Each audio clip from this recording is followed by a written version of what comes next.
Hey everyone, welcome to another episode of Fencing Flops. So before I introduce what we're going to be looking at today, a little update. I just got some new equipment and hopefully by either next week or the week after I'll have a new setup. To anyone looking to get a new microphone, small note, if you order a black one, they're going to send you a pink one. Now I don't care too much that it's pink, certainly not enough to go through the whole process of sending it back, but it's not what I ordered. But this week we're going to be taking a look at the fencing scene from the show Miraculous Ladybug from the second season, and this episode is called Riposte. So the nice thing about this is that it was originally animated in France, and France is well known for kind of being the central hub almost of fencing, and so hopefully we'll get to see some good actual fencing out of this. But it is also a kids show, so who knows. This fencing gear really suits you, Marinette. Thank you, Tiki. Let's hope wielding a saber is easier than finding a helmet that fits. I've got to ace these tryouts. D'Argencourt is the most prestigious fencing academy in all of Paris. I only have this one shot to show them what I've got and get onto the team. You've been reviewing the fencing rules all week, and it's going to be great. You're right. I'm going to make quite an impression on Adrian. So, a small little note there. If she's trying out for a team to learn under a very prestigious coach, then the fact that she doesn't actually know how to fence and has just reviewed the rules all week is not promising to her. Unfortunately, fencing is something that can't really be learned by just reading about it, even from the official rulebook. It's something that you had to actually have someone there with you, teaching you how to do stuff, letting you know when you're doing something wrong. Because part of the problem is a lot of it requires that you have a proper form, but you can't actually see it while you're doing it. And that's difficult to self-critique. It literally takes years before you can get to the point where you can feel something is off and fix it yourself. So that's why you really need a person doing this. So already this situation is very unrealistic. She's never taken a class and yet she's trying out for a team. That's not going to go well for her. I am the fencing master, Mr. D'Argencourt. As I'm sure you're aware, we have only one open spot on the team this year. So, in order to select the best possible candidate, I will observe the beginners performing a number of attacks on the experienced students. Seems like you're looking for someone? Yeah, I thought Adrian was here. I didn't know you were into fencing, Marinette. Adrian! Get into position! Greet each other!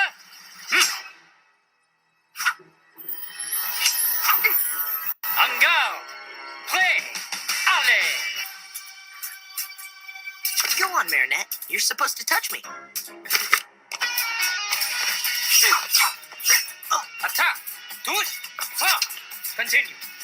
Thanks. All I did was lunge. You've got good reflexes. On guard. Alright, that's a good spot to sort of go over what we just saw, which isn't promising. First of all, I want to be kind because it's a cartoon, it's an animation, but they're definitely going a little overboard with how flashy everything is. Now that's not totally unusual for fencing in media, but it's also not realistic. This whole, flashing blades going back and forth, it only really works in theater when you and your opponent know exactly what's going to happen. It doesn't happen in actual fencing, and it certainly doesn't happen like this because there are particular rules to it. I think I've brought up before the rules of right-of-way, also known as priority, and so far these students are completely ignoring it. Like this part here, where they begin. When fencers start, the whole point is that neither of them have right-of-way, and they are both trying to take it. In Saber, this is most easily done by attacking first, but there are multiple ways to take right-of-way from your opponent. But the whole point is to come off the line and attack first. So when they start, he didn't move at all.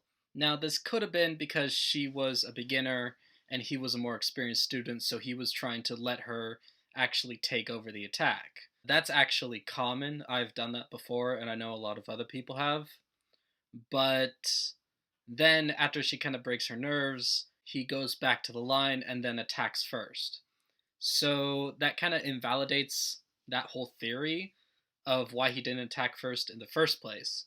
So the problem is, it looks nice, but not only are a lot of the actions very flashy and out there and things that don't work in a real bout, but also they don't seem to have any regard for the rules.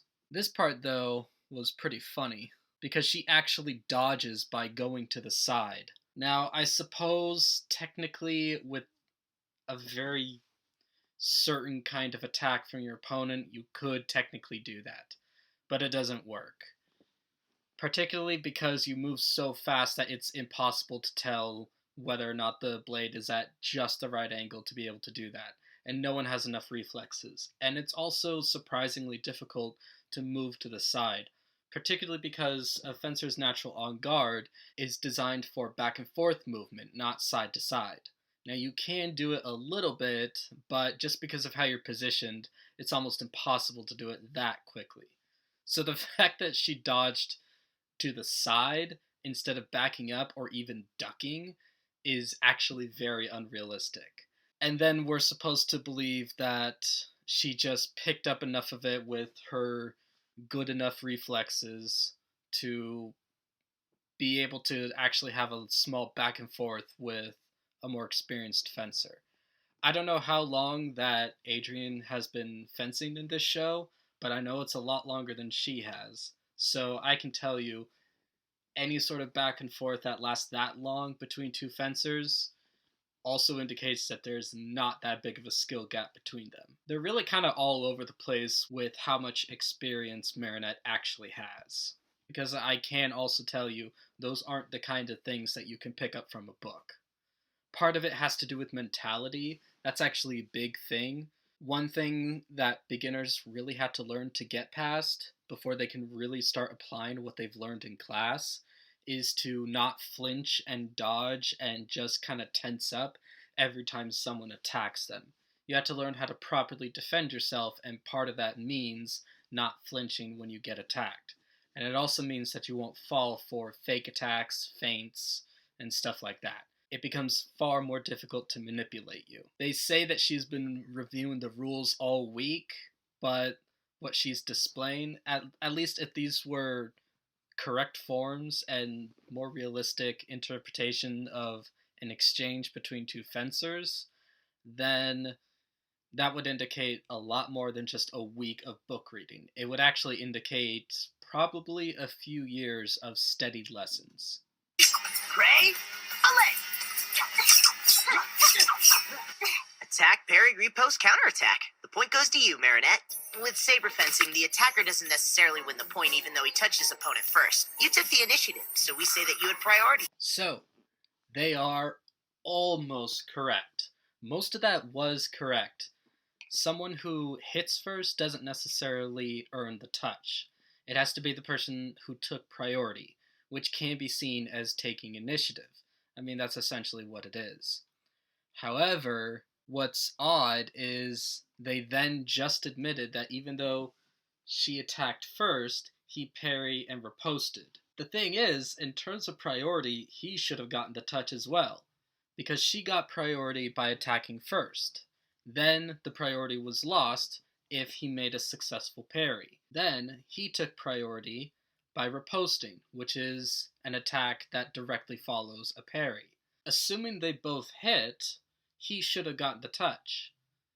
So they explained it correctly and then completely misapplied it. Now, the only way that Marinette could have scored after being parried and riposted on is if the riposte missed. But then in that case, they would only pay attention to the fact that after the riposte missed, Marinette's continuation of her parried attack, which in this case would be called a remise, arrived. So the only reason she would have gotten the touch is because she was the only one who hit. If she got the touch, then her opponent missed, and they left out a very crucial detail when Adrian listed off the actions that happened. If they both hit, then the list of actions indicates that Adrian should have got the touch. So it's really weird because this clip has a lot of actually good fencing knowledge in it, and yet almost every single little bit of it is misapplied. Hey, you! Are you Mr. D'Agincourt, the fencing master? I want to join your team. All right. I may consider your admission. Shall you defeat one of my students? Cool.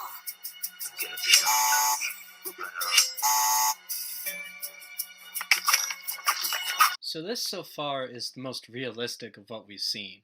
They just tested against each other. Now, in this, you can't really tell because it's not even in it, but they should be wearing what are called lames and electric masks. These are just jackets and masks that have a conductive layer over everything that is considered valid target area, which for saber fencers is the torso, arms, and head. So it doesn't look like they actually have them on. At this point, though, I can kind of forgive that because it's an animation and sometimes details are missing like that. The other thing that's kind of realistic is the fact that Adrian keeps bending his blade. It's sort of realistic and sort of unrealistic. The fact that he's doing it all the time is realistic. Fencers like to generally have a curve in their blade, and this is true across all the different weapons. So it's actually very common to see someone in between two actions just absent-mindedly, check their blade and bend it a little bit. However, the way that it's not realistic is the manner in which it's being done. You can see right here that the entire blade is making a circle. Now this is probably just a result of the fact that this was animated and not done with real weapons, but this part here should be straight.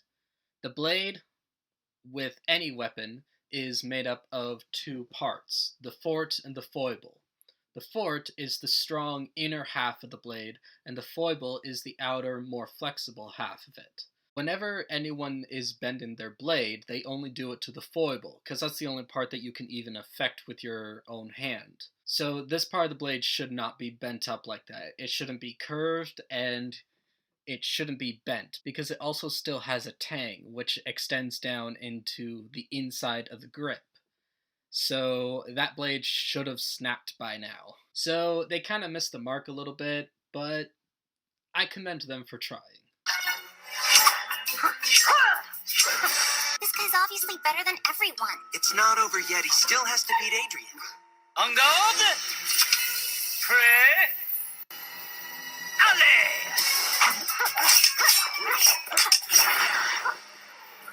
Simultané! Pas de touche! So what the coach just said there was essentially in English simultaneous no touch.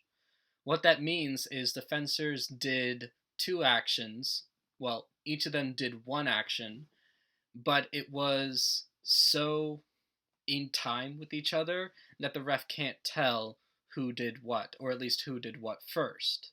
So they call it as simultaneous. However, that usually only applies if two fencers come off the line and attack each other straight away, which is not what happened. So let's take a look at that again and see what actually happened. Oh, also, this little part here, that doesn't indicate someone is good. It usually indicates the exact opposite.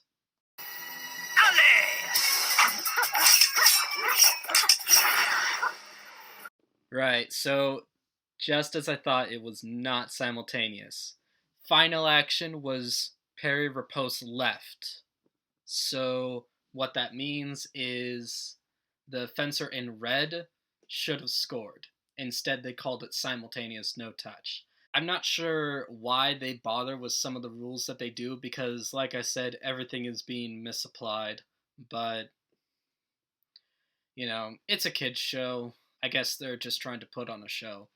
But, if you want to try to do that with something like a sport like this, especially if you're going to go to the trouble of actually researching the rules, then try to do it correctly. This is like driving a car with 3 wheels. Like, you're so close to getting it right.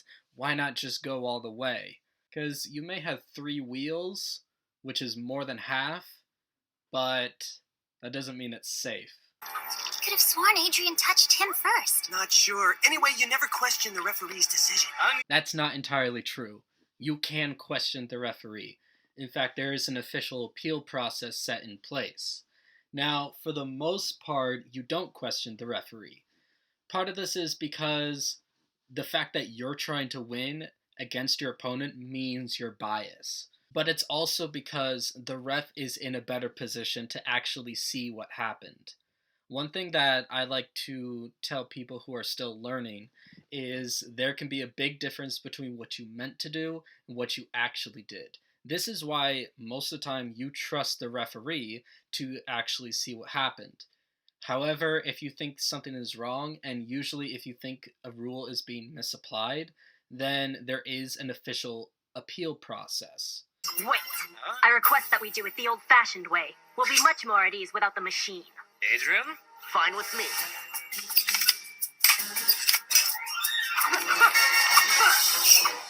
But how will we know who touched the other one first? By watching very closely. On guard? I can see how someone who has never fenced before might think that. It's definitely not true. No one's not at ease with the machines. In fact, most fencers prefer them because they're just more accurate than human eyes. So I think what it shows in this case is that she's actually not confident in her ability because she knows that the machine will detect things that are happening that she's just not good enough to fix on the spot. Ray? Ellie!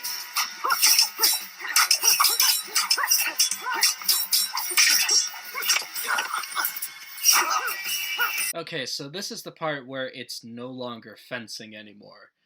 They're taking fully wide swings, they're using their arms in every cut, they're shoving each other, they're off the strip, they're going up the stairs. So at this point, we're probably going to disregard most of what happens because it never should have gotten to this point in the first place.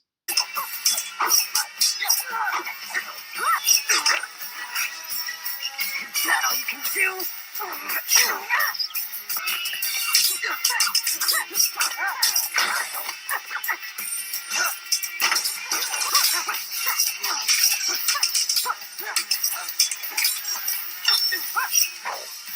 Let's finish this.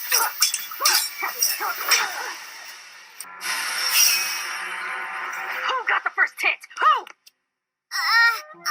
Who touched first? Tell us now! I don't know.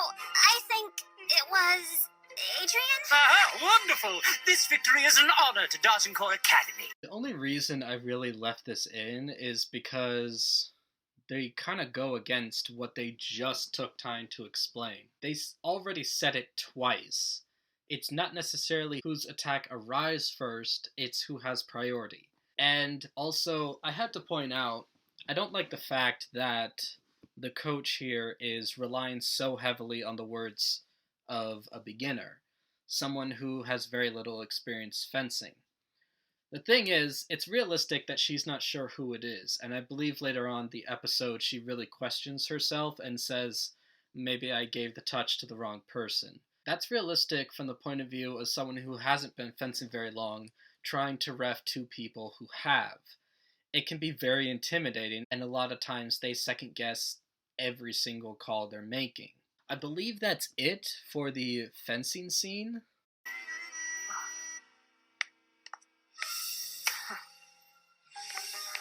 Except for that right there. You do not shake with your gloved hand.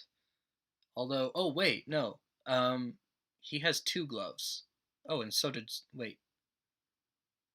No, okay, so she has a glove on her weapon hand, and no glove on her non-weapon hand, which is accurate, and he has a glove on both hands. That's not common, but it's not against the rules either. But since both their hands were gloved, then that means they shook with their weapon hands, and that's not what you do. You shake with your unarmed hand. It's just part of one of the traditions that sort of formed fencing. So what's funny is between a right-handed fencer and a left-handed fencer, they have to, since their non-fencing hands are on kind of the same side, they have to do like this awkward thing like that. So, yeah, they shook with the wrong hand. That seems like a small thing, but it's also something that, it's a rule. And it's another rule that they completely ignored. So, yeah, that's pretty much the end of the fencing scene. Uh, I didn't really like this one. If you take a realistic look at it, they got very little right. So, I would say I'd have to give this. Really don't know. Let's go with 2.5 out of 10. So that's not very high. But again, like I said earlier, it's a children's show. It's just meant to be entertaining. And since I've been fencing for a while, I have some biases about this. But that's pretty much the end of that. So thank you for watching, and I'll see you next week. Bye.